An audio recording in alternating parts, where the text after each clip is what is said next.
సార్వత్రిక ఎన్నికల కౌంటింగ్ సందర్భంగా జూన్ 3, 4వ తేదీల్లో కడపలో హై అలర్ట్ ప్రకటించారు.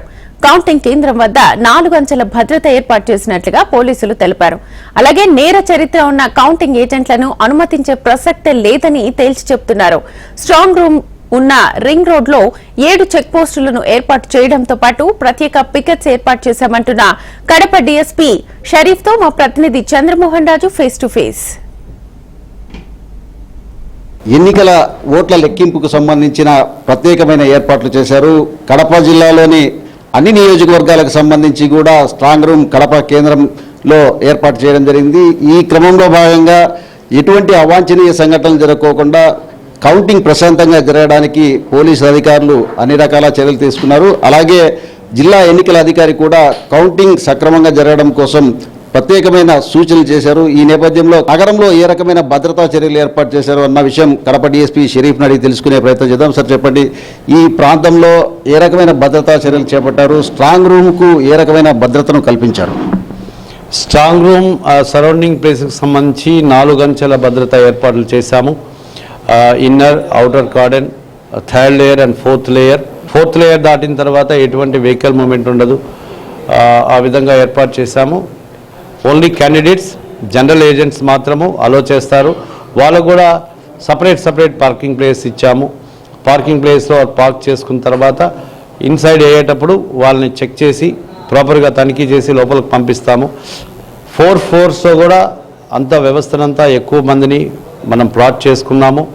ఎటువంటి అవాంఛనీయ సంఘటనలు జరగకుండా అన్ని భద్రతా ఏర్పాట్లు మనం చేసుకున్నాము.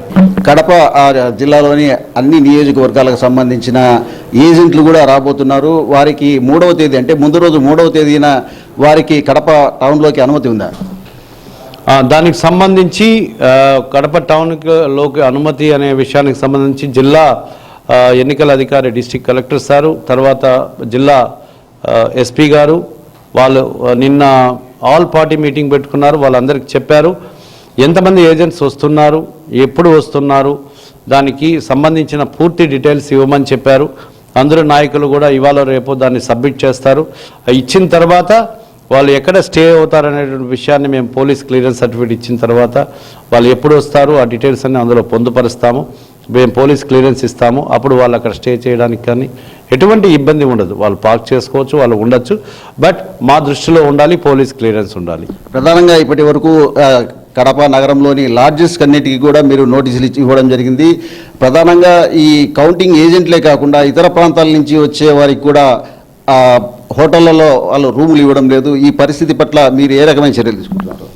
మేము మన ఏదైతే లాడ్జెస్, ఫంక్షన్ హాల్స్ ఉంటాయో వాళ్ళని ఓన్లీ మనం ఏం చెప్పామంటే అవుట్ ఆఫ్ డిస్ట్రిక్ట్ ఇచ్చేటప్పుడు ఫ్యామిలీస్ కావచ్చు, ఇతరత్ర అవసరాలు, మెడికల్ ఎమర్జెన్సీ కానీ లేదంటే కంపెనీ వర్క్స్ మీద వచ్చేవాళ్ళు కానీ బాగా వెరిఫై చేసి ఇవ్వచ్చు.